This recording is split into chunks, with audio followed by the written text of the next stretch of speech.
Good evening, respected dignitaries, dignified teachers, and delegates who have joined here with us in this evening, both offline and online. We welcome everyone to the second and final day of the 20th CME held by the Department of General Medicine, Government Medical College, Calicut. Without much ado, let's start the day with a talk. Recent advances in the field of medicine have always been a great territory befitting us. To talk about the same, here we have two eminent assistant professors who, though are young in years, are uncomparable in their knowledge. Here is the first part of the session by Dr. Hafiz Muhammad, who is an alumni of the Calicut Medical College, did MD Medicine from PJ Chandigarh and DM in Clinical Immunology and Rheumatology from SGPGI, PGIMS Lucknow. Best outgoing student of 2012, gold medalist in MBBS, and also Professor R.K. Sharma Award for the best DM resident are his few accolades. Over to the speaker. Good evening, respected seniors and my dear friends. Today I'll be talking about recent advances in medicine. Last 1 year, it's been all about COVID. But in spite of that, there have been few studies which were path-breaking and practice-changing. So for today's talk, I'll be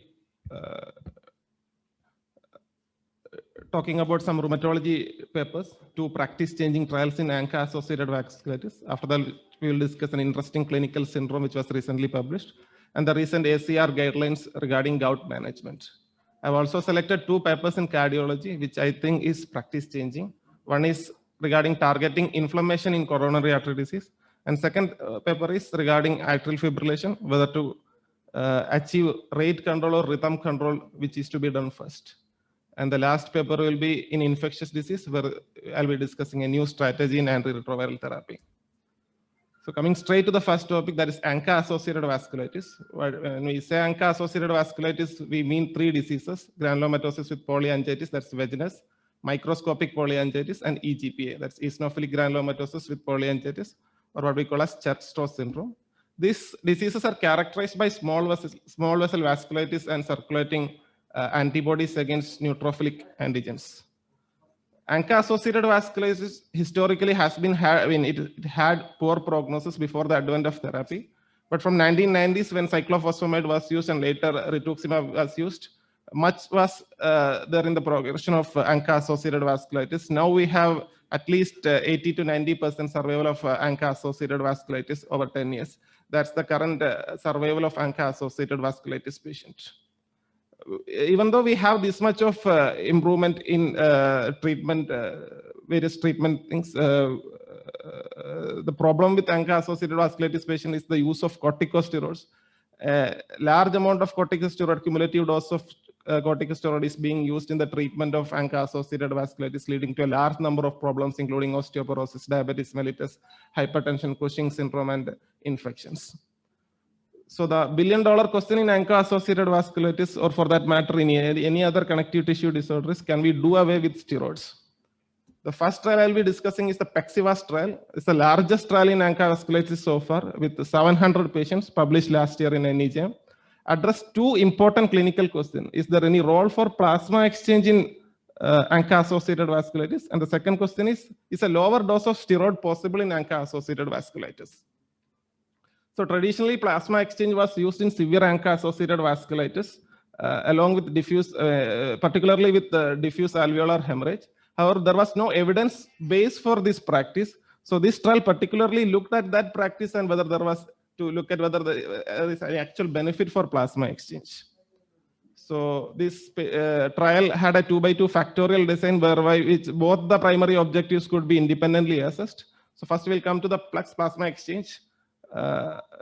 As you can see, the outcome, whether it is death, ESRD, or the combined outcome, there was absolutely no difference between plasma exchange and no plasma exchange group regarding the primary outcome was concerned. So it's a large study refuting the use of plasma exchange in ANCA-associated vasculitis. So this is a practice-changing thing because no more plasma exchange will be used in ANCA-associated vasculitis, except maybe in severe DAH where some people believe that this study was underpowered to detect the difference between the difference in the outcome in DAH patients with the plasma exchange. For all practical purpose, plasma exchange will be used in a very restricted manner in ANCA-associated vasculitis after this study. The second part of the study was regarding the steroid regime. They used a reduced steroid. They randomly assigned patients to standard dose and reduced corticosteroid group. The reduced corticosteroid group over the span of 5 years received at least 50% less than the cumulative dose that would have been received in the standard dose. And the outcome was similar. The reduced dose and the standard dose had similar survival, similar progression to ESRD, and the combined outcome was also similar. So there is no added benefit for extra steroid. Plus, there was increased serious infection, statistically significant increased serious infection with the standard dose glucocorticoid therapy. So this is a summary. Plasma exchange, no plasma exchange. There is absolutely no difference between both groups. Standard dose glucocorticoids and reduced dose glucocorticoids, the outcome was similar. Plus, there was significant increase in serious infection at 1 year with standard dose glucocorticoids. So it says that the current practice of using this much of steroids in ANCA-associated vasculitis is not needed, and we can have a reduced glucocorticoid approach in treatment of ANCA-associated vasculitis. Coming to the second study, that's the ADVOCATE trial, which is in avacopan in ANCA-associated vasculitis. I'll briefly go through the pathogenesis of ANCA-associated vasculitis. So in ANCA-associated vasculitis, traditionally it was believed that complements had absolutely no role in the pathogenesis of ANCA-associated vasculitis. That's why we always thought that ANCA-associated vasculitis was post-immune and there was no deposition of complements. But recent evidences actually show that complement factor 5, C5a, has a role in ANCA-associated vasculitis pathogenesis. This is a neutrophil. Neutrophil has a receptor for C5a. Whenever the C5a activates the neutrophil by C5a receptor, neutrophils get activated, leading to the release of nuclear material. This process is called netosis. This leads to release of numerous nuclear antigens into the extracellular space, which leads to immune recognition and production of ANCAs, that is antibodies against neutrophilic antigens. So this avacopan is a blocker of C5a receptor. By blocking C5a receptor, we can block the activation of neutrophils and prevent the production of ANCA. That's the basis for use of avacopan in ANCA-associated vasculitis. And in the ADVOCATE trial, they randomized almost 300 patients into, all the patients received cyclophosphamide or rituximab as part of induction regime, but the patients were randomized to receive either prednisolone or avacopan. So the avacopan group did not receive any prednisolone at all. And at 26 weeks, avacopan was non-inferior to prednisolone. And at 52 weeks, avacopan was found to be superior to prednisolone in the outcome. So this suggests that prednisolone, steroid can be, we can do away with steroids with another immunosuppressant, and many of the steroid-related side effects can be avoided. The only problem with avacopan is we don't have long-term safety data on avacopan. So we'll have to wait some more time before avacopan come into routine practice. But definitely these two trials show that a low dose steroid or a avoidance of steroid is possible in ANCA-associated vasculitis. Coming to the next part, this is the recent change in guidelines. The ACR 2020 guidelines was published just last year. The important highlights of ACR 28, it's been always a confusion when to start treatment for gout, when to stop treatment for gout, what medicine should be taken, and how the treatment of gout should be titrated. So the ACR 2020 guidelines is very clear on all these aspects.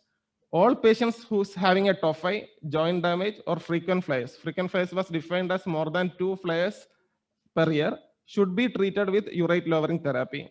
The treatment, whether it is febuxostat or allopurinol, should be started at a lower dose, and the treatment should be titrated for a target of less than 6 milligram per deciliter serum concentration of uric acid. It's not that you fire and forget, you start febuxostat and forget about the uric acid levels. Monthly, you will have to monitor uric acid, and the target of less than 6 milligram per deciliter has to be achieved for an adequate control of gout. Regarding flares can be treated with colchicines, NSAIDs, or glucocorticoids. There is no preference of one drug over other. It can be personalized considering the profile of patient. If the patient has flares despite urate lowering therapy or has multiple tophaceous gout, switch to pegloticase.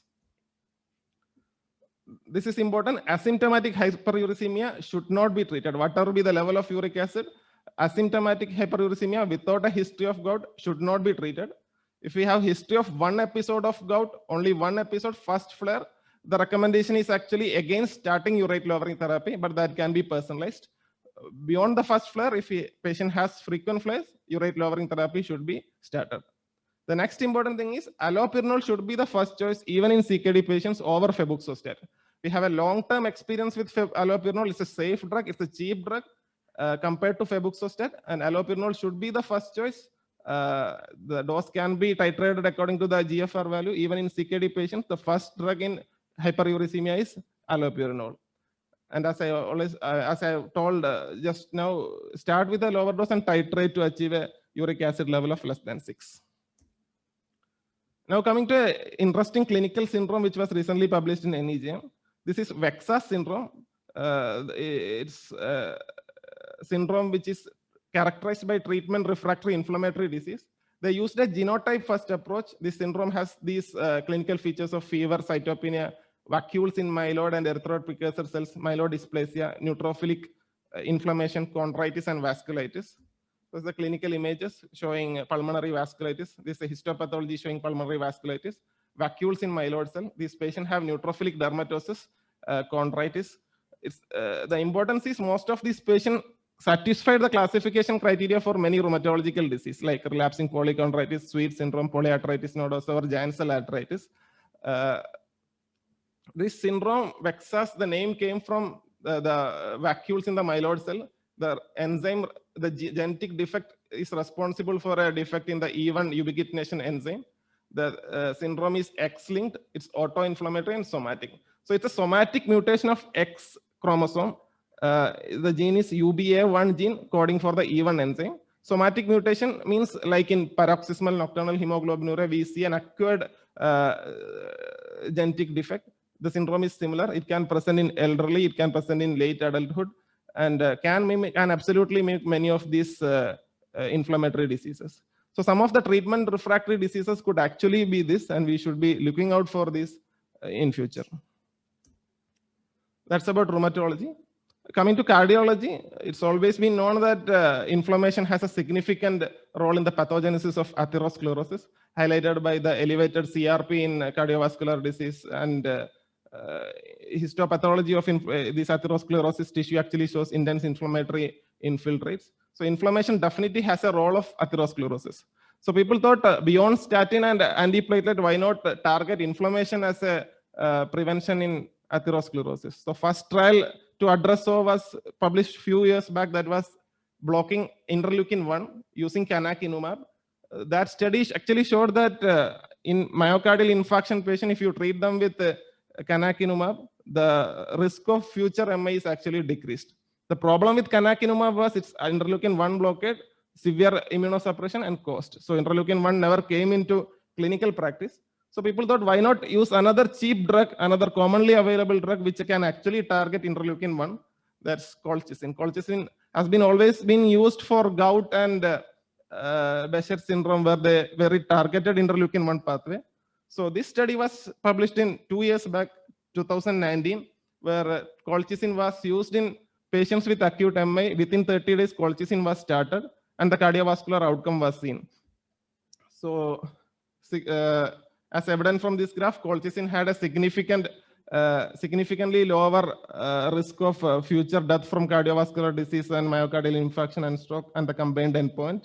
So some of the guidelines now advocate colchicine in the secondary prophylaxis of myocardial infarction in patients who has already developed myocardial infarction. So this trial was published just last year. This looked at role of colchicine in stable coronary artery disease. The low dose colchicine, that is 0.5 mg per day, was given to patients. Almost 5,000 patients were randomized to receive either colchicine or placebo. And clearly it shows that colchicine has a survival advantage and advantage over various endpoints like cardiovascular death, spontaneous MI, ischemic stroke, and coronary revascularization. So this, I think, is a practice changing. Perhaps this will come into guidelines in a matter of time. because colchicine, as we know, we have a long experience with colchicine. It's a safe drug except for some GI side effects. If the patient's GFR is normal, colchicine can be given for a long time. And the magnitude of benefit of colchicine actually is in tune of the benefit which is conferred by aspirin. So there is no reason why colchicine should not come in the prophylaxis of coronary artery disease. This might come up in future guidelines. So the trial is low-DOCO trial, low-dose colchicine trial in stable coronary artery disease, survival advantage over placebo. That's the first study in cardiovascular disease. So the next study in cardiovascular disease is regarding management of atrial fibrillation. So the traditionally we always thought that in atrial fibrillation, rate control was important and rhythm control always came secondary. This we had a few earlier trials which actually proved that rate control has survival benefit over rhythm control. But all those trials actually took patients who had long-standing atrial fibrillation.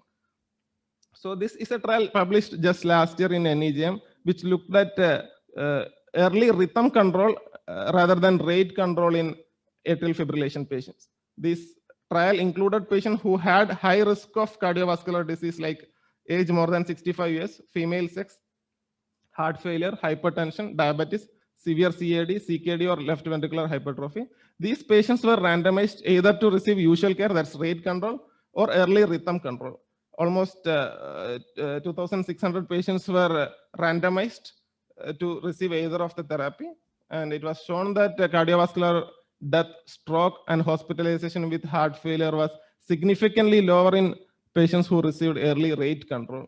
So the conclusion of this study goes that in patients who has high risk of developing a cardiovascular disease or stroke, these patients may be started on rate control, rhythm control rather than rate control. More studies are required before this becoming a recommendation, but this is clearly a paradigm shift in the management of atrial fibrillation. Coming to the last study of this talk, this is regarding HIV care.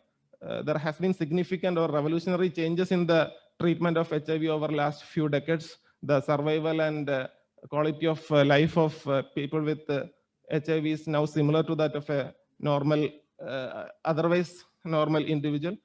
Now we are further improving upon the quality of life by changing the dosing regimen. This is a new combination which can be given as monthly injection in HIV. So this study had 600 patients. Patients were randomized to get the long-acting therapy. That's once monthly injection of cabotegravir and rilpivirine. Cabotegravir is an integrase inhibitor, and rilpivirine is an NRTI. And the other group received the standard oral therapy. And at 48 weeks, the reduction in HIV RNA level was similar in both therapies. So once monthly treatment can be given for HIV patients. That will be very beneficial for our HIV patients. And further, if we extend the scope of this study, maybe for post-exposure prophylaxis, one single injection will be good enough, and we may not give 4-week continuous therapy. So that's all from me today. Thank you.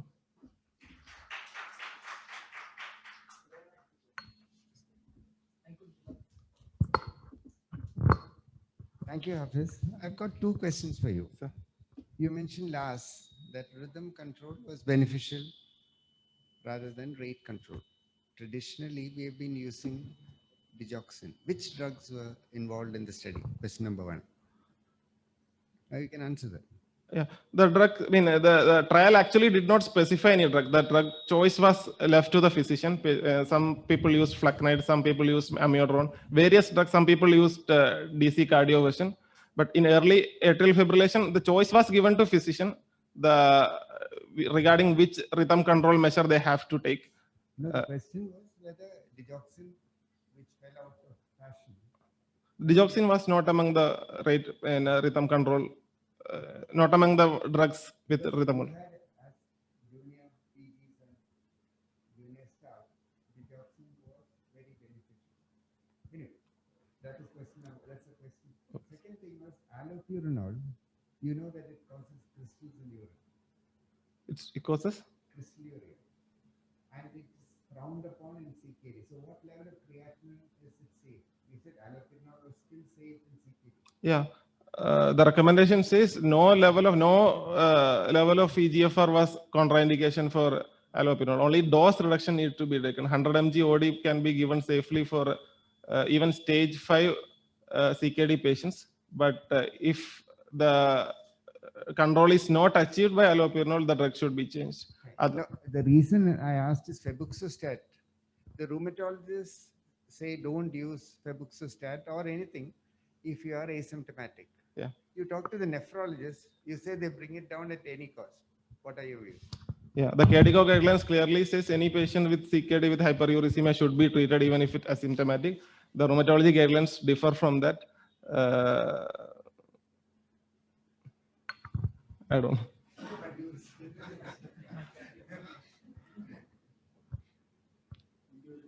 It may be an individual choice. If I had a CKD patient with hyperuricemia without gout, the guidelines say don't treat them. The KDIGO guidelines emphasize more on the cardiovascular issue of uric acid. But as of now, I don't think there is a evidence base for. I cannot say that because both are done by yeah.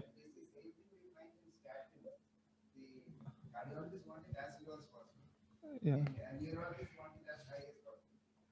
The guidelines of gout has been always controversial. There is an intense clash going on between American College of Physicians. The physicians actually don't want a intense titration of drugs to make it less. They believe it fire and forget, like giving the uric acid therapy and don't. There is no role for intensive monitoring of uric acid, whereas rheumatologists actually don't believe that. So there is that recommendations on uric acid has always been controversial.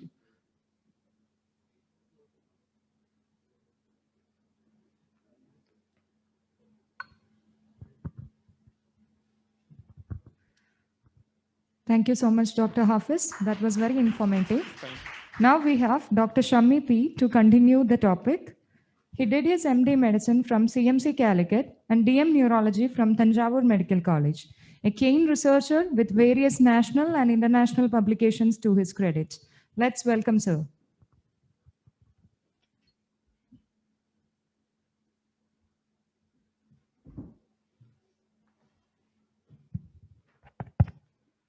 Good evening, all. So I'll be continuing with recent advances in medicine. So I will be covering some topics from newer therapeutics in migraine, some topics from stroke, diabetes and obesity. So migraine, as you all know, our knowledge regarding the pathophysiology of migraine has changed over the years. So there are some newer therapeutic agents which are available based on the new understanding of pathophysiology in migraine. We are all aware that the role of CGRP in pathophysiology of migraine, which is a well-known fact. So CGRP is a 37 amino acid neuropeptide that is expressed in trigeminal ganglia nerves and is a potent vasodilator of cerebral and dural vessels. So there are various aspects of CGRP blockade. So it is beneficial by blocking neurogenic inflammation, decreasing blood flow in the cerebral vessels, and inhibition of pain transmission. So these are the various drugs in the armamentarium of treatment of migraine. So we have various CGRP antagonists with blockade of CGRP receptor. We have monoclonal antibody aranumab and various GPENs. And we have other monoclonal antibody which target again the blockade of CGRP molecule itself, including fremanezumab and galcanezumab. And we have other new agent like 5-HT1F receptor antagonist DITANs, which is lasmiditan. So what exactly happens is the anti-CGRP antibodies like the various fremanezumab and galcanezumab which inhibit directly the CGRP molecule. And we have GPENs, which act on the CGRP receptor directly. And we have the anti-CGRP receptor antibody, aranumumab. So these are the various studies which on the acute treatment of migraine. We have various GPENs which they are used in the acute therapy of migraine with the target of pain freedom at 2 hours. And in prophylactic, we have various drugs with the primary target of more than 50% reduction in migraine days. So latest in the list, we have avogipen, rimegipen, and atogepant in acute therapy, and other monoclonal antibodies which are FDA approved in the prophylactic of migraine. So this is a recent article published in Lancet, the CONQUER trial, which studied the safety and efficacy of galcanezumab in patients for whom previous migraine preventive medications from 2 to 4 categories had failed. So it was a multi-center randomized double-blinded study, which was where the patients were 18 to 75 years of age with episodic or chronic migraine, with migraine onset before the age of 50 years, and who had a documented failure with other agents. So the treatment was started with a loading dose of 240 milligram, given as 2 consecutive doses of 120 milligram, each followed by monthly doses of 120 milligram. Patients were randomized 1:1 to receive subcutaneous placebo or galcanezumab 120 milligram per month for 3 months. So these are the various change from baseline in the number of monthly migraine headaches in the total population and episodic migraine population and chronic migraine population, which were significant. And the results were like in the primary endpoint, the number of monthly migraine headache days from the change from baseline was 4.1 in the galcanezumab arm and 1 in the placebo arm. So in conclusion of the study, the galcanezumab was superior to placebo in the preventive treatment of migraine and was safe and well tolerated in patients for whom multiple previous standard of care preventive treatments had failed. So now the second study was also from Lancet. It is based on the oral rimegipen for preventive treatment of migraine. So here, adults with at least 1 year history of migraine were recruited into the study. After 4 weeks of observation period, eligible participants were randomized to oral rimegipen 75 milligram or matching placebo every other day for 12 weeks.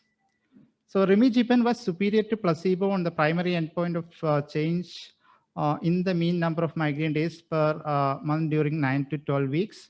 The change from the observation period in mean number of migraine days per month during weeks 9 to 12 was 4.3 days with rimegipen and 3.5 days with placebo. So this chart shows the same. So what their conclusion was, taken every other day, rimegipen was effective for preventive treatment of migraine, and the tolerability was similar to that of placebo, and no unexpected or serious safety issues were noted. So this is where we can use the GPANs and DTANs, where other treatments fails. Like if there is more than 3 consecutive attacks with no or insufficient response to all available triptans or plus naproxen. So though there is serious concern about the blockade of GPAN, blockade of CGRP, as CGRP is proven to be cardiovascular protective. So this is a study on vascular safety of aranumumab for migraine prevention. The selective blockade of the CGRP receptor with aranumumab for migraine prevention had a vascular safety profile comparable to that of placebo over 12 weeks with no increase in emergence of events over time. So still with the long-term use of CGRP, the cardiovascular safety is a concern. This shows the various BP fluctuations in the erenumab arm and placebo arm. So coming to stroke, before going to an endovascular thrombectomy, whether to thrombolize or not to thrombolize, so is a question which is often asked. So whether to bridge or not to bridge. So this is an article which is published in New England Journal of Medicine on this aspect. So here the patient with acute ischemic stroke from large vessel occlusion in the anterior circulation were randomly assigned in a 1:1 ratio to undergo endovascular thrombectomy alone or the endovascular thrombectomy preceded by IV alteplase. So that is the combination therapy group. And endovascular thrombectomy alone was non-inferior to combined intravenous alteplase and endovascular thrombectomy with regard to the primary outcome, but was associated with lower percentage of patients with successful reperfusion before thrombectomy and overall successful reperfusion. So this is based on the modified ranking scale score, the distribution of functional outcome at 90 days in the intention to treat population. As you can see, there is not much significant difference between the endovascular thrombectomy arm and the alteplase and combination therapy arm. So what they conclude is in patient with acute ischemic stroke from large vessel occlusion, endovascular thrombectomy alone was non-inferior with regard to functional outcome within a 20% margin of confidence to combination therapy. So there are some other articles also on this regard, which is in line with what we have seen already.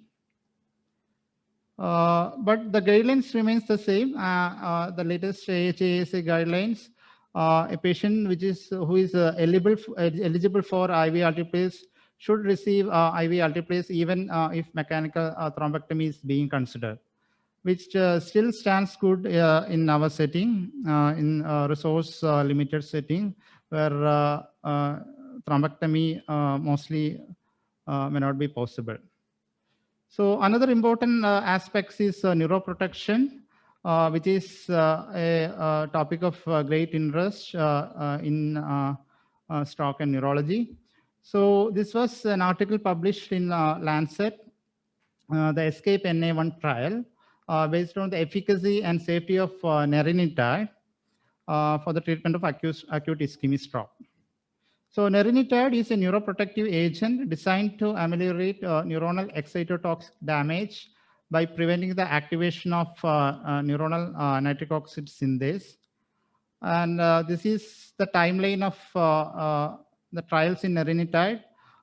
So we have seen ESCAPE NA1 trial, and we have a Frontier trial and ESCAPE Next trial, which are going on. So in ESCAPE NA trial, which was a multi-center randomized trial, where the safety of intravenous nerenitide in patients with acute ischemic stroke who were selected to undergo endovascular treatment.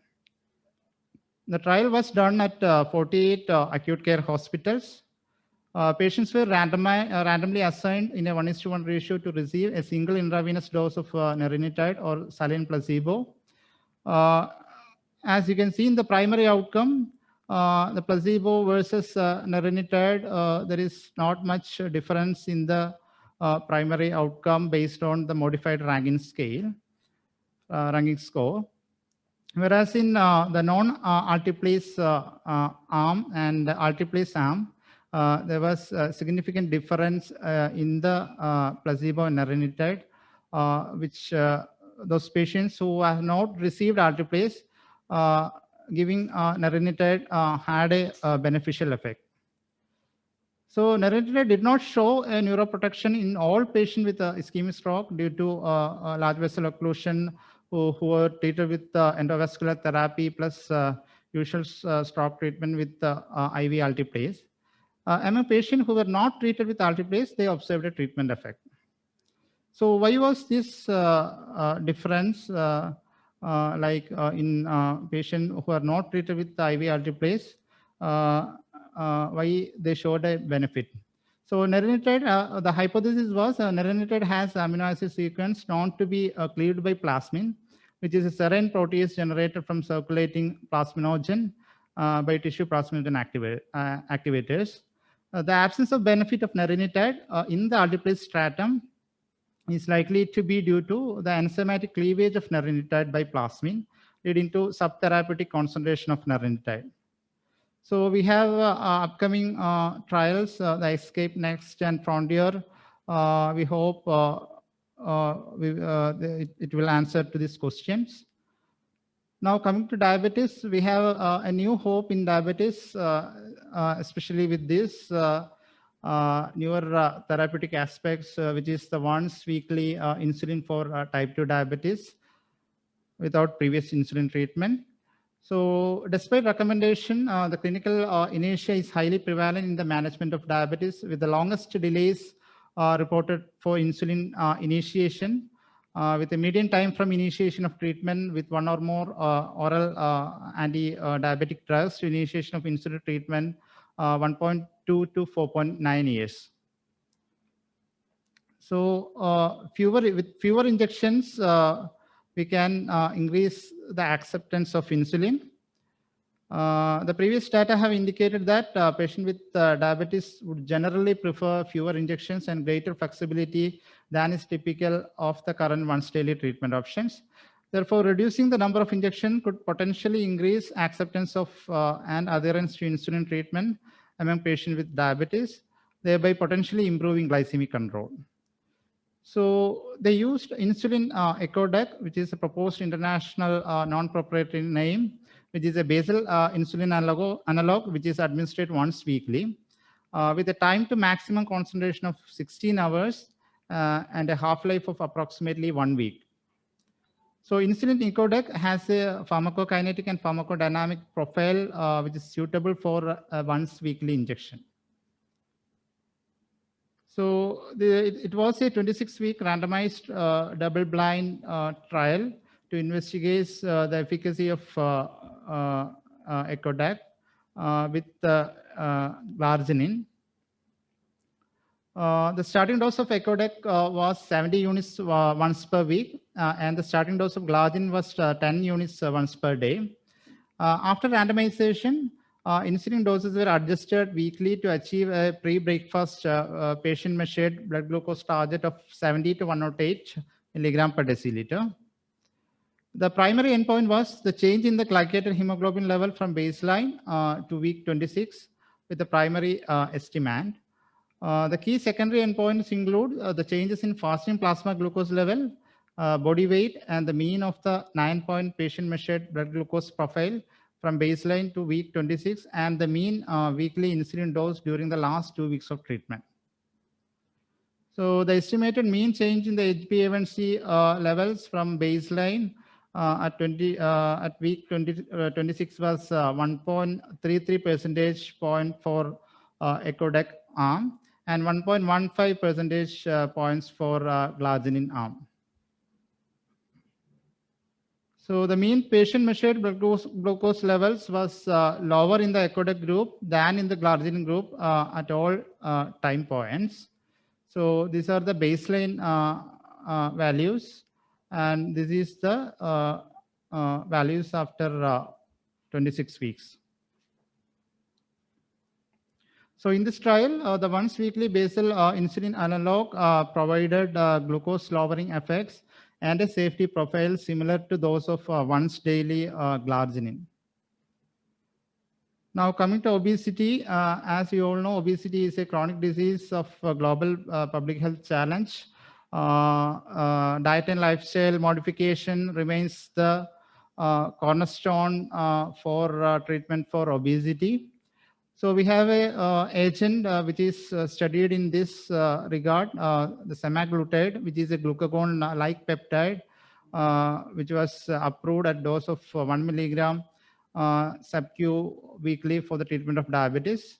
So in this trial, they enrolled 1961 adults with a body mass index of 30 or greater who did not have diabetes, and randomly assigned them in a 2:1 ratio to 68 weeks of treatment with once weekly subcutaneous semaglutide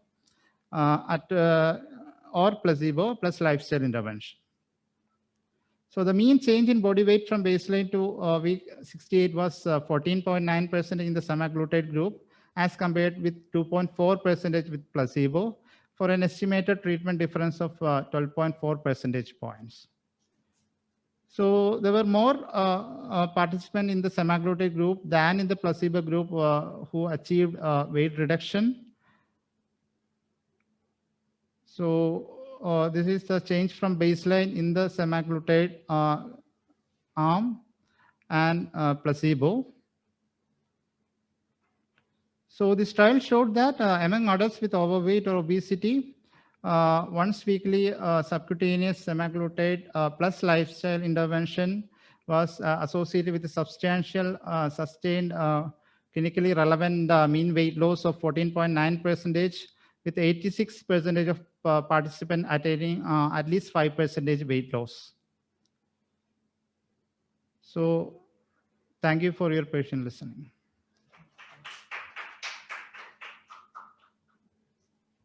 Thank you, sir, for such an elaborate and simplified version of the recent advances.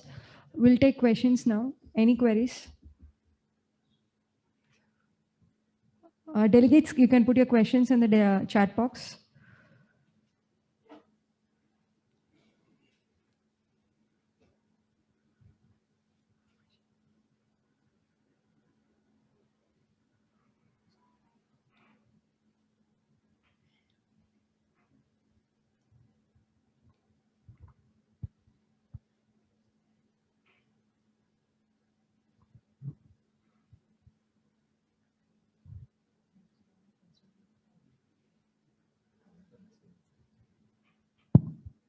What is the role of insulin in type 2 DM?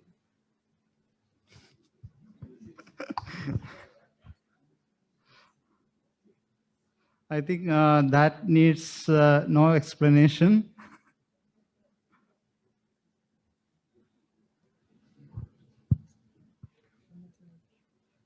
When mechanism of type 2 DM is insulin resistance.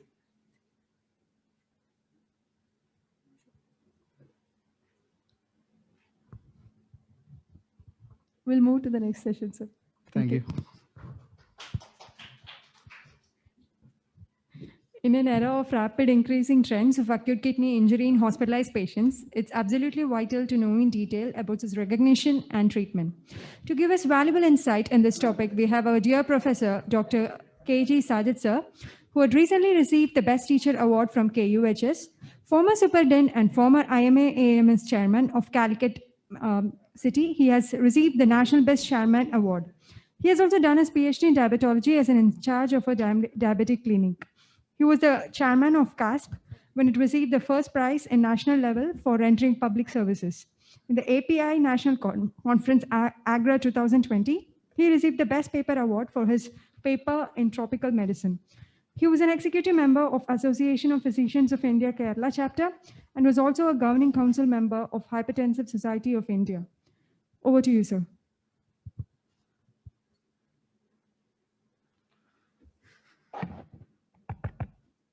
So after the two high-tech topics, we'll return back to basics. So next 20 to 25 minutes, I would like to cover the definition of acute kidney injury and staging, classification, commonest causes, and the available statistics, and what are the preventive strategies and scientific few case scenarios and overall management. So definition of acute kidney injury, according to the KDIGO guidelines, that is kidney disease improving global outcome. This one based on serum creatinine, that is within a span of 48 hours, if there is an increase more than 0.3 milligram per deciliter. Or suppose you take 1 week time, 7 days, the serum creatinine, if it rises more than 1.5 times from the baseline, it's also considered as acute kidney injury. And suppose you take the urine output, the urine volume is 0.5 ml per kilogram per hour for 6 hours. Suppose, for example, a 60 kg weight, an average, so output is less than 180, it is also considered as acute kidney injury. Coming to the staging of acute kidney,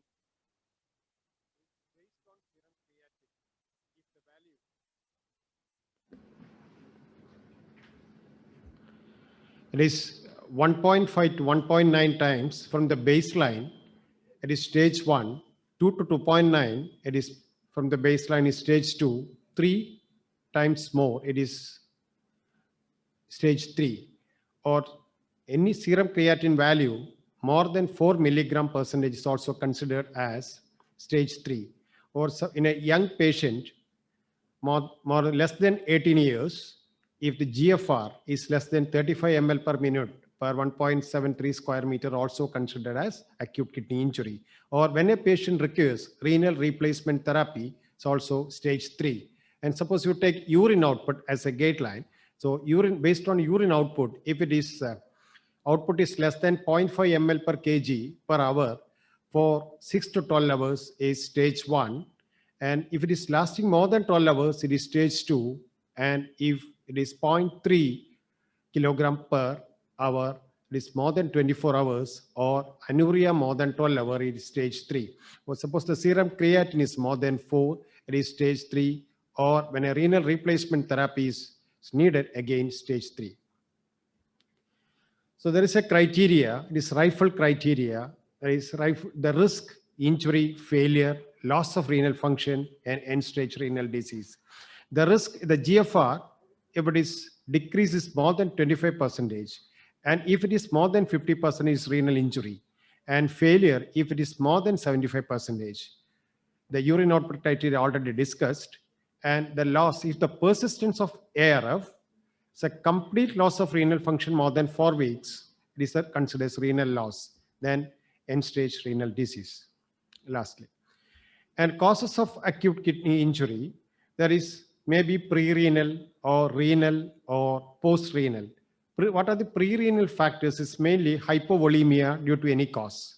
So a decreased cardiac output or decreased effective, that leads to decreased effective circulatory volume, congestive heart failure, liver failure, then accidents. The pre-renal, impaired renal autoregulation mechanism. Suppose it is maybe due to non-steroidal anti-inflammatory agents, ACE or ARB in a borderline patient with a borderline renal function, and cyclosporin. And in the renal, maybe due to glomerular cause or tubular or vascular. And it will finally leads to ischemia and acute tubular necrosis. The common drugs, that is aminoglycoside, cisplatin, amphotericin, and non-steroidal anti-inflammatory agents. Post-renal, it is mainly bladder outlet obstruction and bilateral pelviurethral obstruction. So the renal, what are the common causes what we'll see in our clinical practice? It is glomerular, it is acute glomerular nephritis. Etiology may be different. So SLE, ANCA-associated, anti-GBM, HS purpura, cryoglobulinemia, TTP, HUS. Tubular, it is mainly ischemia, it is around 50% of patients. Then toxins is 30%. Interstitial, again drug-induced. Then infiltrative lesions like lymphoma, the granular matter sarcoidosis and tuberculosis. And the post-infectious, then again pyelonephritis.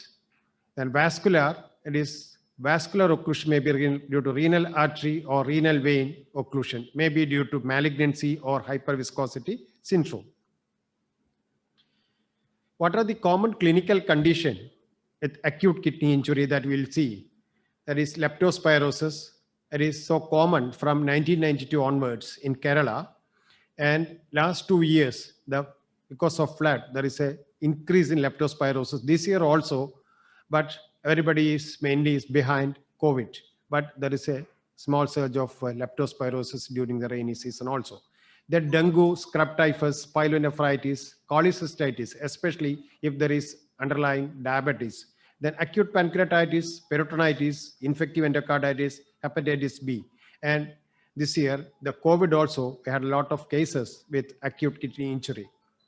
Hypovolemia, maybe due to diarrheal diseases, especially cholera, then blood loss, for example, in accidents, massive blood loss, then acute pancreatitis, drugs toxicity, is mainly aminoglycosides and non-steroidal anti-inflammatory agents. Amphotericin is selectively used for an antifungal agent, then antipsychotics like lithium. Then other causes like acute glomerulonephritis, nephrotic syndrome, Goodpasture's syndrome, then collagen vascular disease like SLE, Sjogren's. Then pregnancy also, there are cases of acute kidney injury, especially if there is PAH, pregnancy-induced hypertension, eclampsia, APH or PPH, APLA syndrome, then acute fatty liver of pregnancy and puerperial sepsis. Toxins, the parakeet poisoning, heavy metal poisoning, mushroom poisoning, and biological toxins like snake bite and multiple vasting may also lead to acute kidney injury. The cardiac causes, the cardiorenal causes will come later. Then surgical causes, the postoperative and perioperative causes. Then peritonitis, malignancy, the commonest are multiple myeloma, lymphoma, leukemia, and the metastatic malignancy also will see acute kidney injury. So what are the consequences of acute kidney injury? There is underlying causes of AKA may be different, but the acute kidney injury as a consequence is either may be due to volume overload, this may be the result, that may be part of inflammation, and usually the multiple organs are involved. It is interconnected like cardiac, pulmonary, and liver.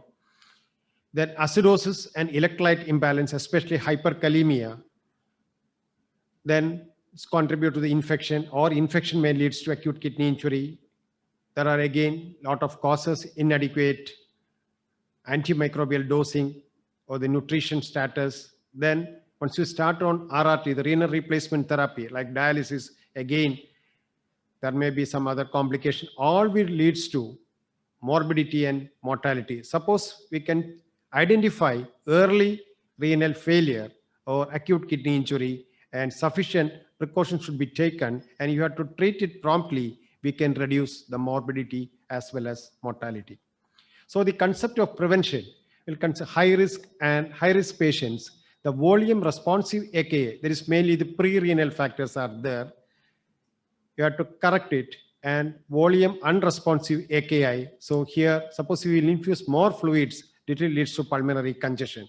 So from a meticulous history, as well as the basic physical findings and biochemical as well as radiological investigation, we can identify, say, pre-renal or a post-renal or intrarenal. And the volume responses we can manage. And again, the fractional excretion of sodium, the urinary sodium will tell. If it is less than 1, it is more likely to be a pre-renal or hypovolemic AKI.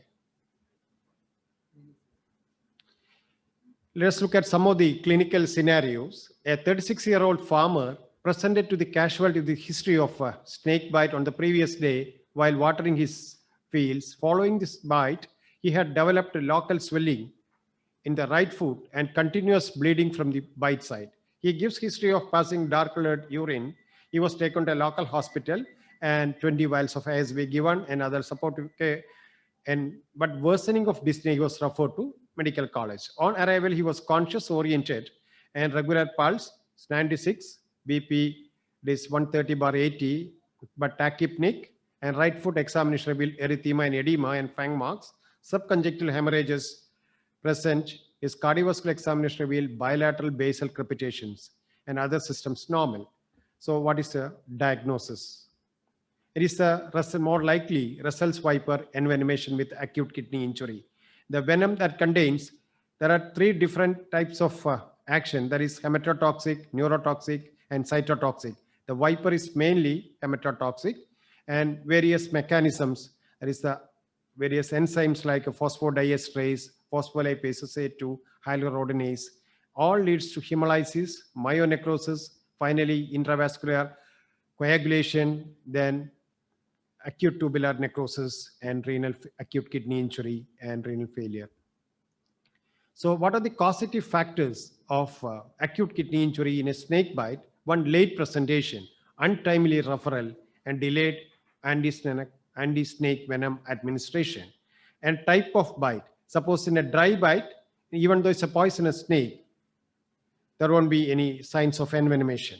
Systemic envenomation signs are there, we have to intervene early. And inadequate hydration and inadvertent ASV use, delayed initiation of the renal replacement therapy. What are the predictors of a renal failure in snake bite? The long bite to hospital time. And some people go to still in Kerala, go to the quacks and other indigenous measures.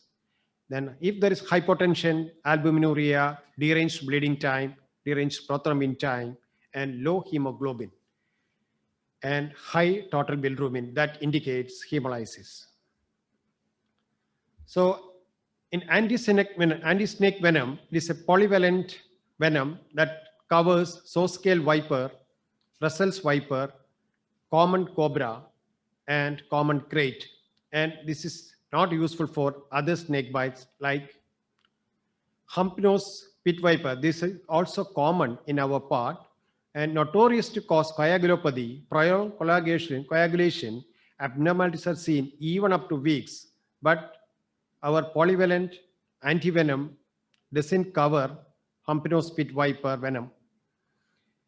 So FFP can be given if there is evidence of bleed. Suppose we will give ASV, that may lead to sometimes anaphylaxis. This is our 3-year data. So the death is mainly due to Russell's viper envenomation, and 1 or 2 deaths is due to cobra.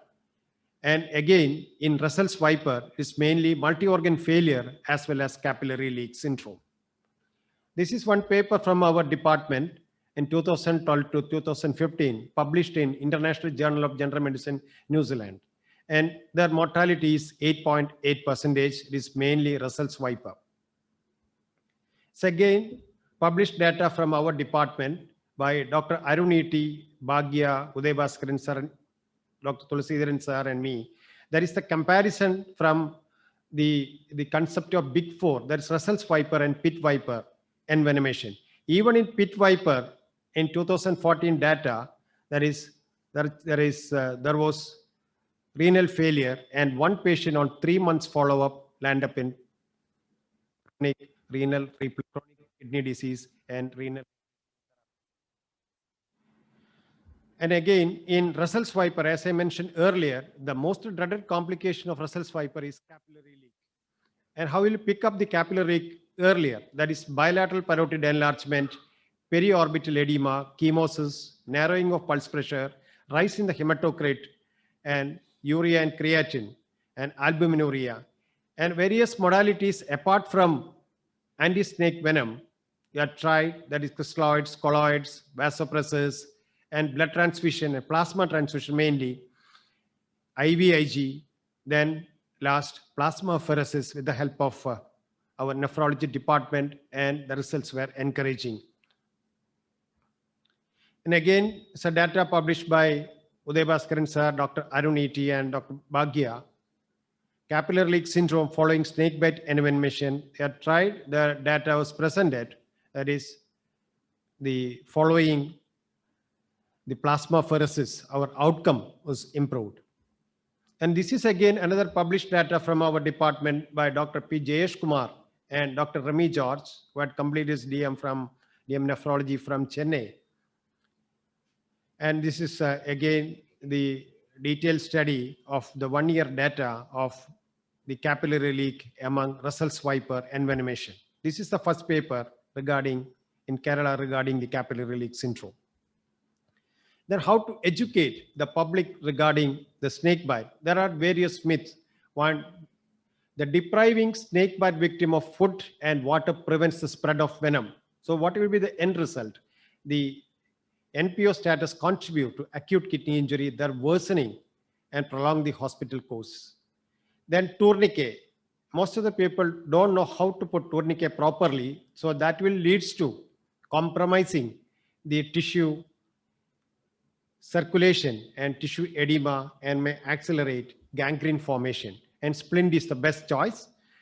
Then sleep and anxiety kill snake bite victims faster than venom. So the drooping of eyelid, especially in cobra and crate, is maybe earlier sign of neurological toxicity. So again, we have to be cautious. Suppose it is there, we have to intubate at the earliest. This is the method of splinting. It is better than tourniquet application. Let's look at this second case. 72-year-old female with Alzheimer's disease, hypertension, obstructive sleep apnea with a no history of underlying chronic kidney disease and was admitted into ICU. During the third day period, patient was feeling tiredness, increasingly somnolent, become decreased oral, significant decreased oral intake, multiple episodes of loose stools and vomiting, the high-grade fever. At presentation, patient was drowsy, responding only to painful stimuli with a low BP, and the partial pressure of oxygen is 97. She saw nasal prongs. A Foley's catheter was inserted.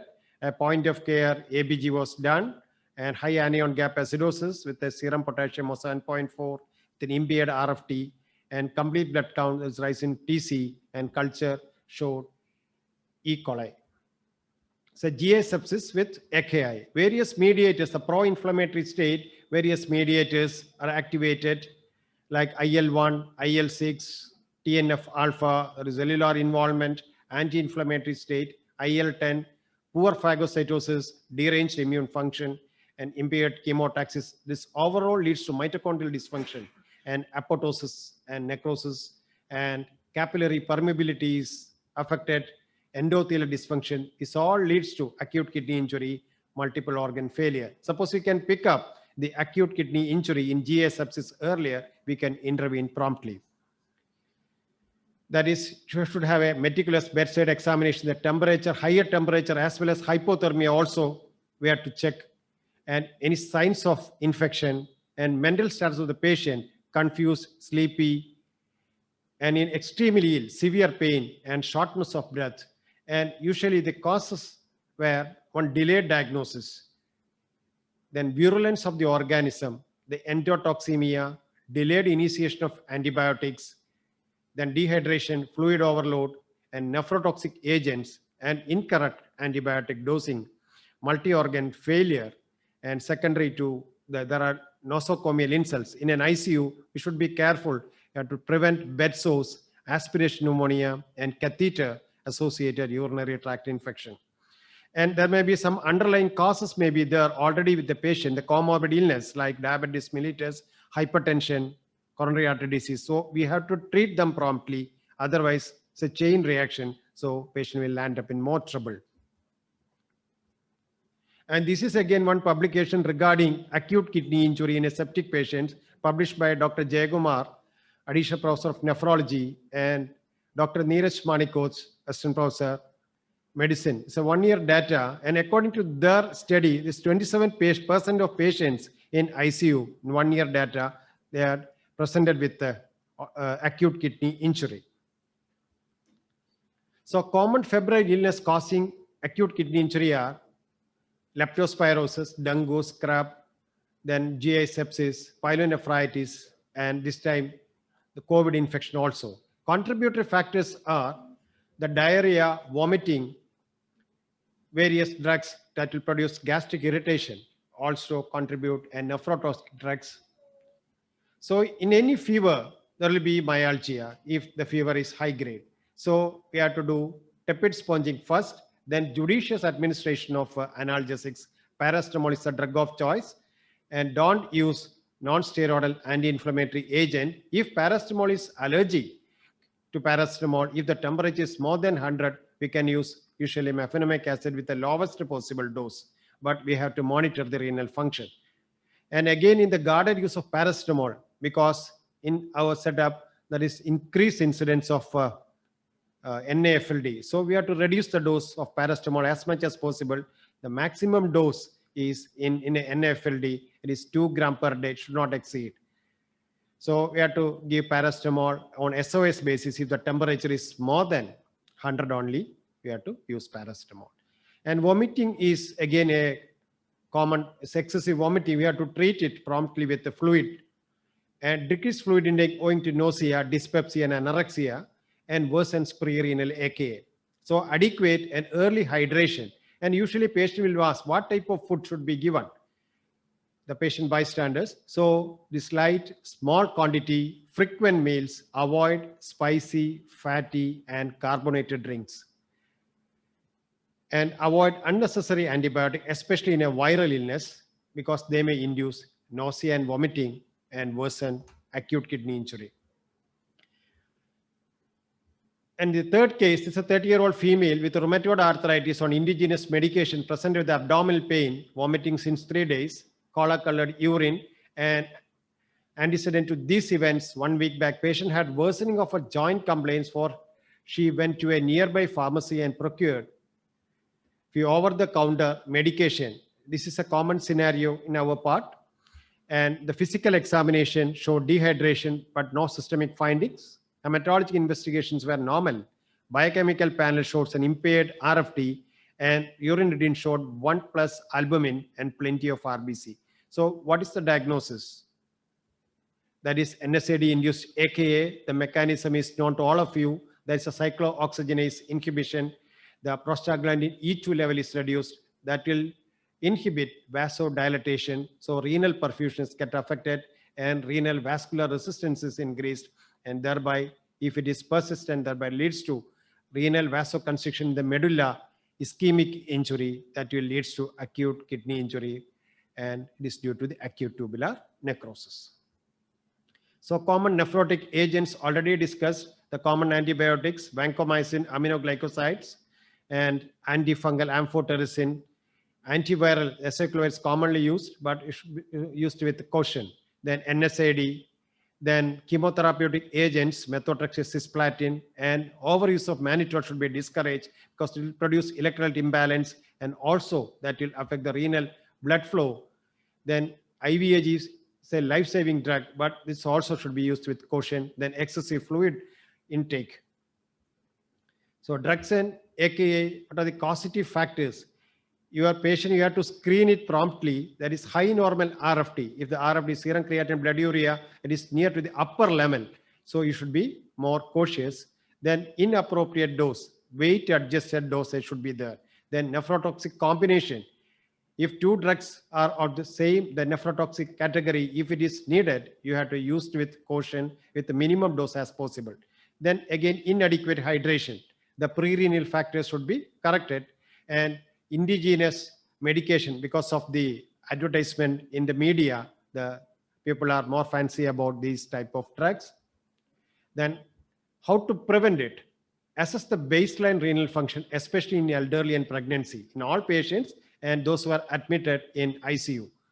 Then avoid nephrotoxic agents and use of potentially nephrotic drugs if it is indications definite. That is, culture and sensitivity showed that that particular drug, for example, aminoglycoside, this amikacin, or the rarely used colistin, this is needed. So we have to monitor, we have to use the minimal dose as possible. For example, the amikacin, 250 milligram 8th hour is the usual dose, but in renal failure as a single dose, either 750 or reduce, if it can reduce to 500 milligram daily or alternate day, it is easier. Not to prevent acute kidney injury in already patient with impaired renal function. Then hydrate the patient and patient education in maintaining the fluid intake. And this is the fourth case, 56-year-old male, chronic smoker with no previous kidney disease, present with chest pain and sudden onset of dyspnea, sudden onset of nausea and giddiness, severe fatigue, and BP on the lower side, systemic examination otherwise normal, ECG shows ST elevation in anterior leads with an elevated TC and impaired RFT, and urine is high colored. So it's a cardiorenal syndrome. There are 5 types of cardiorenal syndrome described. That is in a patient developing acute kidney injury in a setting of patient leads to the deterioration of the heart function. Then progressive renal dysfunction in a setting of chronic heart disease. And the other 2, 3 and 4 are the just reverse. That is abrupt primary worsening of renal function leads to acute heart failure. Then primary chronic kidney disease contribute to the progression of the chronic heart disease. Already renal disease is there, acute or chronic, and because of worsening, the heart disease also worsen. Then combine, that is in a systemic illness, the cardiac and renal dysfunction. So cardiac disease and acute kidney injury, there is the causes are hypotension, acute heart failure, dehydration, and blood loss, usually following a thrombolysis. There may be complications. Then antiplatelets or oral anticoagulant induced bleeding. If you are not monitoring the prothrombin time and INR, then inappropriate vasopressor administration. If there is hypotension, we have to control, we have to maintain the BP by using proper vasopressor agents. That is, maintain adequate perfusion pressure. Mean arterial pressure should be more than 65, and select appropriate vasopressor. No universal best agent, no epinephrine is the first line in septic shock. Dobutamine is preferred in certain cardiorenal syndrome. Vasopressin in refractory shock. Dopamine and phenolbalm is as a renoprotective agents is actively discouraged. The urine output, anuric AKI, if it is less than 100, usually bilateral cortical necrosis or urinary tract obstruction. Oliguria, if the urine output less than 400, you have to exclude prerenal AKI and you have to intervene rightly. Then hepatorenal syndrome also.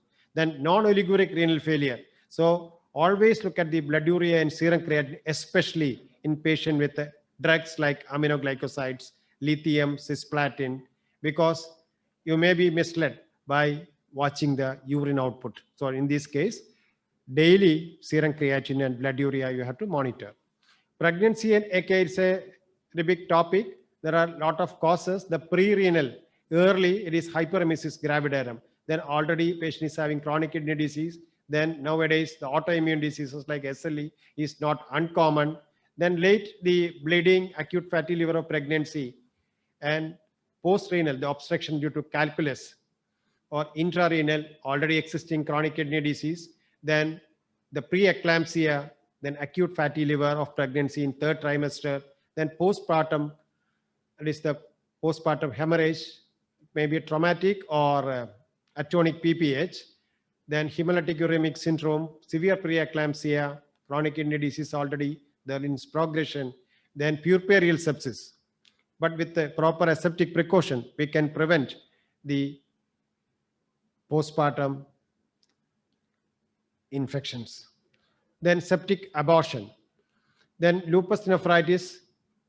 There are correct manner diagnosed in the right time and proper management. We can prevent abortion as well as other complications of pregnancy. And in APLA syndrome, also we have to pick up early and proper management should be given. So patient education and antenatal registration, nowadays it is a must. Active screening to recognize high-risk mothers and keep an eye on nephrotoxic agents. We are always worried about teratogenicity of the drugs. Encourage hydration, recognition of the symptoms of renal impairment, and prompt reporting to the nearest health center. And ensure hydration, especially immediate postpartum and lactating mother. And in hyperemesis gravidarum, it's the commonest thing, so we have to intervene promptly. So how to evaluate acute kidney injury? There is thorough history and detailed meticulous examination. And the basic test is available in any hospital. Then electrolytes, then urine analysis, and USG abdomen, and a routine and LFT also. And advanced tests like NCCT KUB, non-contrast, and DTPS scan, DMSS scan, these are all in selective cases. Yet urine analysis, you can pick up glomerulonephritis, pyelonephritis by looking at the WBC, acute tubular necrosis, muddy brown cast, then rhabdomyolysis, positive hemoglobin without RBC. So with a simple urine analysis and basic history and a meticulous physical examination and basic biochemistry and an USG, we can pick up most of the cases and we can intervene promptly. That is, can be oliguric or non-oliguric failure, renal failure. So we can think about it's maybe due to pre-renal or intrinsic, that is renal or post-renal. Absence of oliguria argues against a pre-renal. Suppose a normal urine output usually may not be due to a pre-renal AKI. Presence of oliguria reveals nothing about the etiology. We have to evaluate. So how to manage an acute kidney injury? Investigate and treat all identifiable causes, discontinue any nephrotoxic agents, dose adjustment in rarely cleared drugs, then avoid potassium supplements and potassium sparing diuretics. If at all we want to use, should be loop diuretic.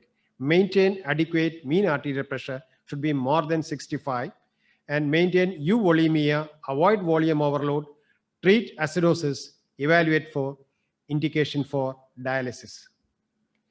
So volume status, intake output chart, monitor vitals, the renal function, and chest auscultation. If the signs of fluid overload, anticipate, keep check on any possible nephrotoxic insults. So when to initiate dialysis, if there is acidosis, if there is electrolyte imbalance that is not corrected medically, the potassium, you have to correct it initially with the medical management, not responding, we have to start dialysis. Then the intoxication, the dialysable drugs like ethanol, lithium, salicylate, theophylline, valproate. And again, overload, fluid overload and uremia, urea more than 200, we have to initiate dialysis. This is our medicine ICU. Our second year postgraduates were posted here. So the serious patients were admitted here. The last time the flood, the snakebite sick patients, all are admitted here. This is a medicine ICU dialysis unit.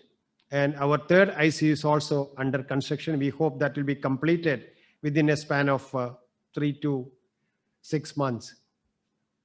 And this is the first negative pressure ICU. It is supported by Rotary Club that was inaugurated during the COVID period. This is just before opening. It's a good ICU. So prevention of acute kidney injury is rather than treating it. So what are the things you have to remember? One is timely antibiotics. You have to screen it, proper culture, and you have to start with the broad spectrum antibiotics and toxins, the nephrotoxic drugs as far as possible should be avoided. And if it is indicated, optimizing the dose and fluid management and BP control, then prompt recognition of candidates for renal replacement therapy. That is, identify the cause and you have to treat the complication. And whenever needed for a renal replacement therapy, you have to arrange for dialysis. And this is a multidisciplinary approach. Our postgraduates, senior residents, assistant professors, the trained paramedics, they are doing an excellent work. And our nephrology department is also helping us, especially when there is renal replacement therapy, dialysis is needed. And other department like cardiology, imaging, radiology department, and surgical department, whenever it's needed, we have to incorporate. This is our department. This photograph is taken recently, our recent KUHAS inspection. You can see our HOD, Tulsidaran sir in the middle. Thank you very much for your patient listening.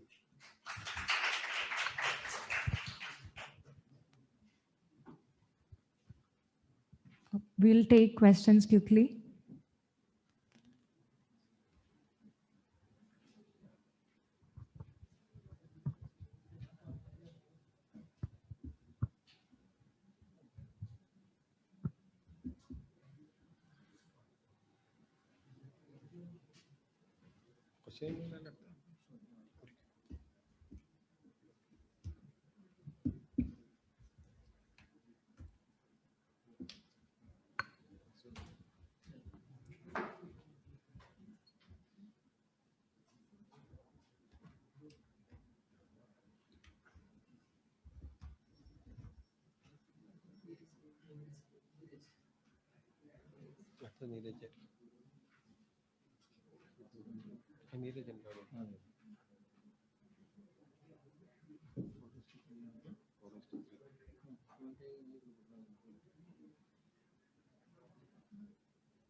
കഴിഞ്ഞില്ലേ?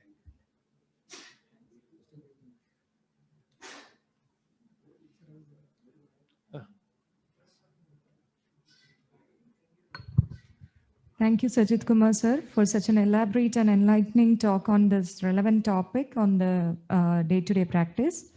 Now let's move on to the next speaker, Dr. Neeraj Manikant, Assistant Professor, Department of General Medicine, an excellent clinician and well-appreciated speaker, known for his lucid talks, an avid reader and researcher par excellence. He'll be throwing some light on the most common investigation, ESR, when and how much to investigate. Good evening. Thank you for this nice words of introduction. I have no conflict of interest for this talk. I will be discussing the physiology of ESR, the pathologies in ESR, what we should expect when we see a result of erythrocyte sedimentation rate, and what not to expect from that result. So I think it's visible. This is routine CBCs we see, but the moment we notice something is lacking in that, it's something like this.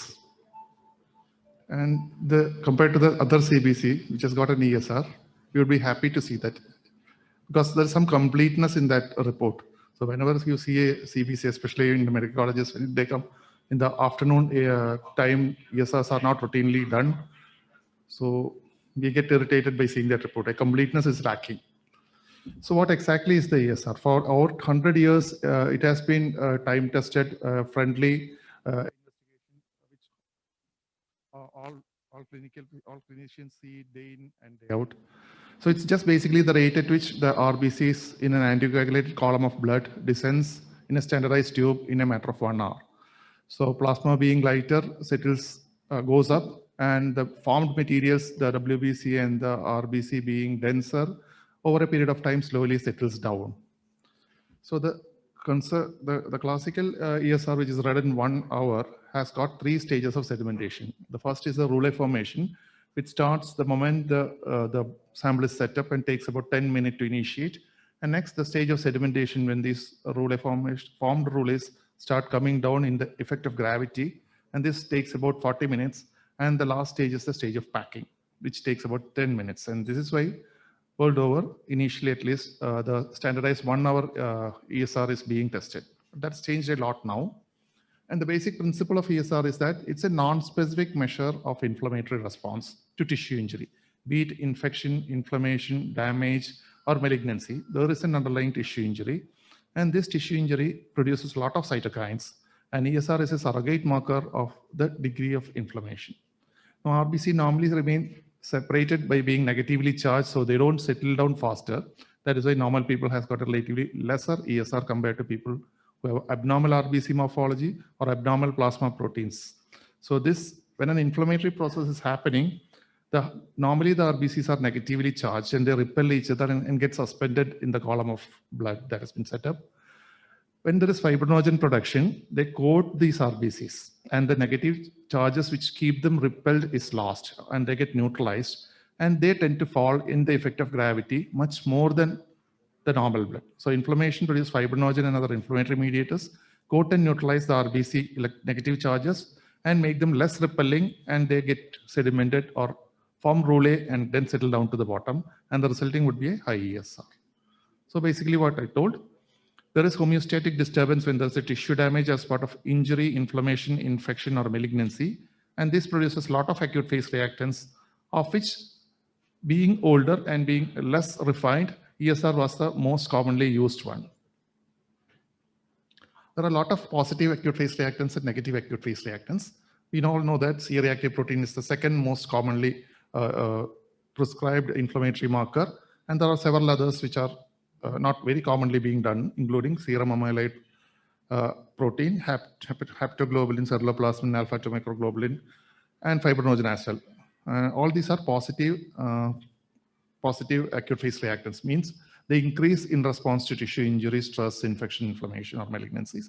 Similarly, there are negative acute phase reactants, which tend to decrease when such an insult or injury or inflammation occurs. They are albumin, transferrin, transthyretin, and retinol binding protein. Each of these has got its own merit, its own place in evaluation of a patient with suspected injury, and its own drawbacks as well. We all know that CRP, which is widely used, is an excellent inflammatory marker or an acute phase reactant, but comes at a cost of say 250 to 300 for the patient. Has certain limitations, which I will come to in a later slide. Similarly, each of these has got logistic issues in performance because they all change, just like the cardiac markers, in different time intervals. So we should time the patient symptom along with the inflammatory markers to get the correct reading or the correct stage of severity for the patient, disease severity for the patients. This is a chart showing how various inflammatory markers increase and fall after an acute insult. You can see the first one to raise among the positive acute inflammatory markers are the C-reactive protein. And the subsequent things, fibrinogen takes a few days to reach its peak level. And this explains why ESR is not elevated in the first 24 hours of infection, even if the patient is having a severe, serious infection. Because fibrinogen is the marker that drives the ESR up. And this is not going to get elevated for a couple of days. So in the initial 24 hours, still probably a newer investigation like CRP outscores ESR. But subsequently, they do have a similar effect. You can see how C-reactive protein in the lower down graph, how it fares with an ESR. CRP is rapidly rising. Within the 24 hours, it reaches its peak, and it comes down with a matter of 3 to 4 days. Unlike ESR, which takes a few days to rise and be persistently raised for a few weeks, and then starts falling down if the insult is gone. So the ESR is affected mainly by 3 factors I told: the floating down red cells and other formed elements, the floating up plasma. So any change in the structure, function, quantity, number of these factors is going to change the resultant ESR. And beyond that, beyond the blood and the tube, beyond the blood of the patient, there are a lot of external factors which are going to affect the ESR. These are essentially mechanical and technical factors. So when we read a ESR value of say 80 or 90, we should understand that each of these factors would have contributed to some degree to that, and that can produce our inference to be on the error side or on the correct side.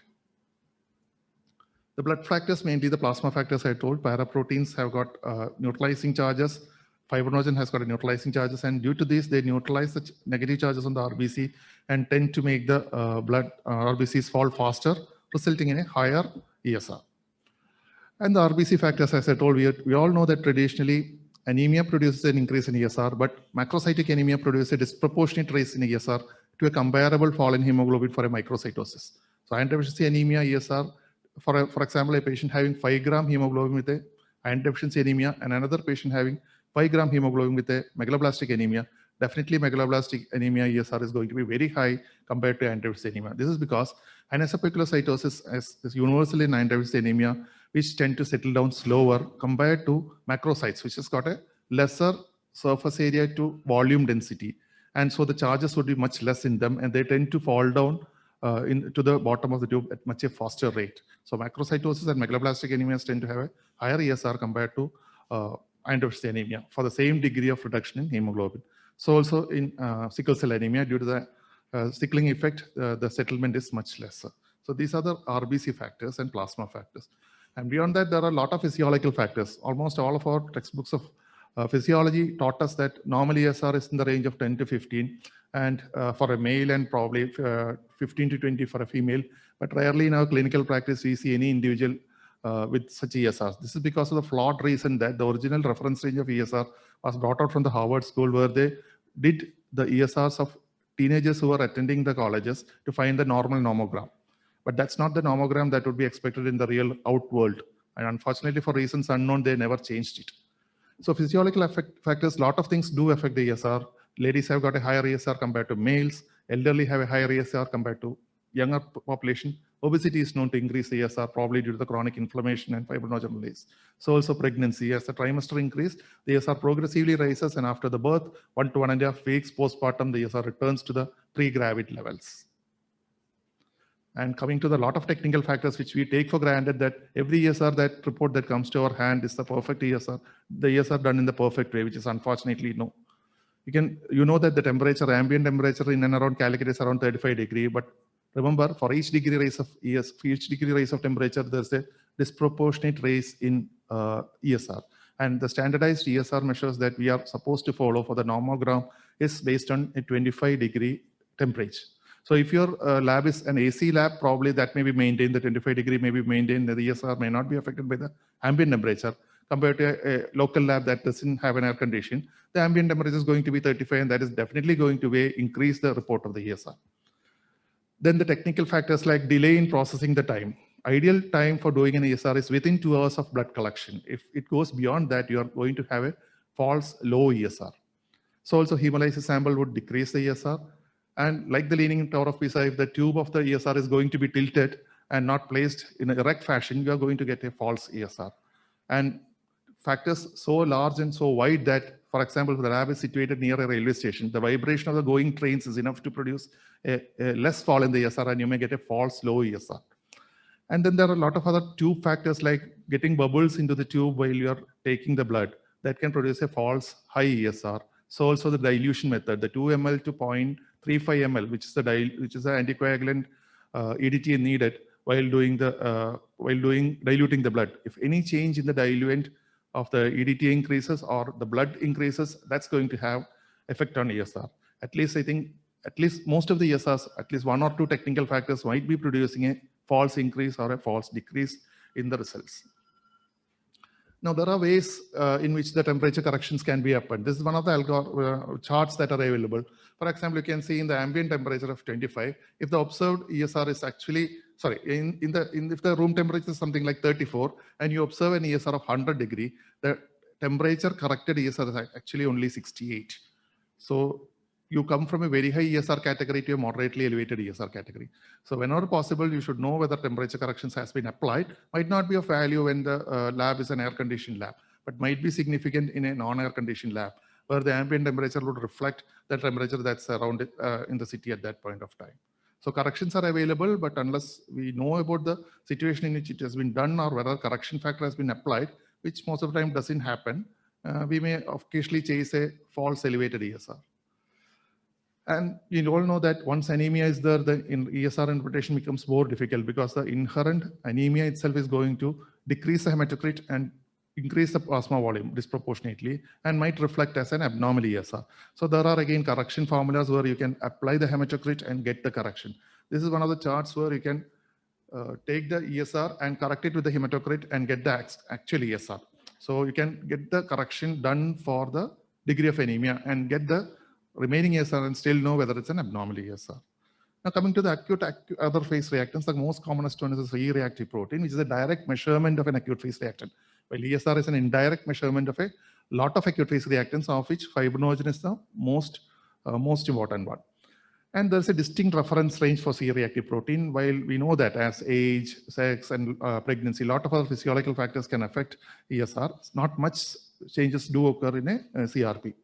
Technically, the rapid increase is the most important reason why CRP scores over the ESR. Because in the first 24 hours of an acute infection, be it meningitis or UTI, you're not going to get an appreciable increase in ESR. And if you have an ESR in the first 24 hours of a UTI or such a severe infection, probably it reflects the infection is not acute. It has been there for a few days or something else is operating in the patient.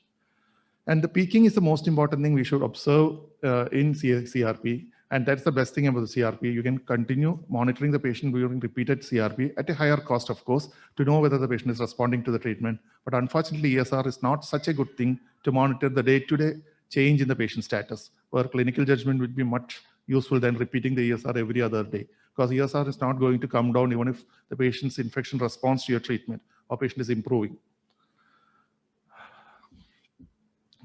Now, coming to the discordance between ESR and CRP, there are instances in which you can have a very high CRP with a low CRP, very high ESR with a low CRP.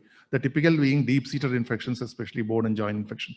And SLE, we all know that most of the time the ESR would be high and the CRP would be low when the flare of SLE occur. And when you have a SLE patient having a flare of a disease and a high ESR with a high CRP, you should be thinking about an infection that is producing the flare and not the other way, the primary disease having a flare. Ischemic stroke, malignancy, hypoalemia, and renal insufficiency are known to produce a high ESR per se without having acute infection and without affecting the CRP. On the other hand, there are instances lesser in number with a low ESR and a high CRP and infections elsewhere. The most common thing would be an acute myocardial infarction. We all use the highly sensitive CRP, which is actually a highly sensitive refined form of CRP to know whether the patient is having an acute coronary syndrome or is at risk of developing an ACS. And in rheumatoid arthritis also, at times we find that a patient has a low ESR with a high CRP. And we know that several of the scoring criteria use either ESR or CRP because of this reason. Now, what is the normal ESR? It's difficult to define. As we all know, most of our physiology tests taught that any value above 20 is going to be high ESR. And in real life, we know that we rarely encounter people having such values. So it was subsequently suggested that the best bedside rule would be to know if the patient is a male, his age divided by 2 would be the best upper limit of ESR for that age. For a 40-year-old age, 20 is the ESR. For 80-year-old male, a 40 ESR is okay. Anything above that is abnormal. And when it comes to ladies, at 10, age plus 10 by 2 would be the correction. And this correction is primarily because of the hemoglobin that is slightly less in females and slightly higher in males due to various other reasons. And now coming to the other newer ways of estimating ESR, there are a lot of automated ways of establishing ESR, and I learned about in a bad way, because once I had to shout at a lab attendant for bringing me an ESR in 20 minutes. I told that this is wrong. You have to do it for 1 hour. But however, he patiently heard that and sent me some WhatsApp copies through which I learned that absolutely 1 hour is needed only for the classical Westergren's method. The newer automated machines use a different technique based on the movements of the RBC and calculate using an algorithm. So they don't need hardly more than 5 to 15 minutes to get the standard ESR. So they are available, but not well used actually, not very rampantly available. And coming to the category of very high ESR, which often makes us sick as well as our patients sick of seeing the report. They usually come under the category of connective tissue disorders, namely systemic lupus erythematosus and rheumatoid arthritis, and occasionally in an elderly patient with myeloma, rarely in tuberculosis and malignancies. But when I say this, I should say that ESR has its own limitation. It should never be used as a diagnostic test because it is not a specific test for a single marker of an infection, disease, or malignancy. So it's not at all a diagnostic test, and it lacks its sensitivity and specificity, both in making it used as a diagnostic test in an asymptomatic patient. While the patient has symptoms, it's a good adjuvant. When the patient has symptoms and physical examination, it's a good adjuvant, but not in other way. It does not indicate a natural history of illness and cannot be used to assess the severity or the burden of the disease. A patient having 120 ESR with a temporal arteritis and another patient having 80 ESR with a temporal arteritis, you can't say that the 120 ESR patient is more sicker or has a more severe disease. That's not possible. And it's a non-specific phenomenon, and actually it's an epiphenomenon of lot of acute phase reactants. And errors can creep, as we told, beyond the lab, beyond the blood, beyond the patient, in the lab, lot of errors can creep. So these are the limitations of ESR. The most important one I want to highlight, it is neither a sensitive nor a specific test in an asymptomatic patient. And it cannot assess the severity or burden of the disease. And doing it more frequently, like every other day, it's not going to work, because just like the consolidation in the X-ray takes weeks to clear, a high ESR that has happened will take weeks to come back to normal, even when the disease is improving. And there are certain other forms of ESR, like the zeta sedimentation ratio, which is done using a zeta-fuge, which for some reason, probably zeta-fuge and the use of zeta-fuge is difficult, has not become popular. They use a compaction method, just like when the concrete is laid for the building, they use a vibration tool to settle down. Similarly, a compaction is applied to the blood, and the 4 cycles of compaction is applied to the blood, and the change in the RBC movement is noted, and an algorithm incorporates that. The advantage of this is that it can be very useful in neonates, so because a few ml of blood is needed, and they use a capillary tube for that. But for various reasons, it has not become popular. Now, choosing the best use of the ESR, that's where I think probably this what I intended by this talk. As a screening for diseases, it is neither specific nor sensitive. So as a general screening test, it should never be used for diagnosing a disease or suspecting a disease. So in asymptomatic, it is a no-no. In a patient who has an infection or suspecting an infection, having clinical findings or having some premorbid diseases, probably it's good. You can think of that disease. Because most of the time when you have an elevated ESR, most of the sinister diseases like malignancies or severe infections may not have an elevated ESR for one reason. Two, a patient having elevated ESR despite searching for such sinister diseases, you may not land up in one. And many a time when a patient has a persistently elevated disease, a good clinical examination and a history would help to shortlist the diagnosis and make a good diagnosis. The only use of ESR is for certain specific diseases where you don't have any other clinical criteria. Example, a temporal arteritis in an elderly lady with a unilateral headache. You have only the histological criteria. Most of the time, ESR is a good criteria for making a diagnosis. So also polymyalgia rheumatica, where the proximal shoulder pain with headache or without headache and stiffness, where ESR is a good criteria for making a diagnosis. For monitoring disease and response, is ESR good? Yes, in a limited number of diseases. May not be in infection, but in certain limited rheumatological disorders like temporal arteritis and polymyalgia rheumatica, they are good. But we should know the fallacy. You can have a falling ESR with steroid in these people and still have a worsening of symptom without an elevation of ESR. So there are limitations for using ESR even in these situations. And it should not be just a plateauing of ESR or a downtrend of ESR that should make you change the therapeutics. It should be rather the clinical symptoms of the patient. If they are improving, then the patient is improving. In rheumatoid arthritis and Hodgkin lymphoma, in Hodgkin lymphoma especially, they can be used for monitoring the relapse of the disease. In rheumatoid arthritis, there are two ways of telling it. You can have a low ESR and still have a flare, but majority of the patients, when their disease is under control, their morning stiffness come down, and in par with that, their ESR do tend to have a lower value. And this is one of the areas probably ESR is best used in patients having iron deficiency in a chronic disease. We know that most of the people having chronic disease have anemia of chronic disease. And they can, due to the therapy, for example, rheumatoid arthritis patients have NSAID, steroids, and methotrexate. They can have a hyperproliferative anemia or anemia secondary to blood loss. So how do you differentiate anemia of iron deficiency in a patient having anemia of chronic disease?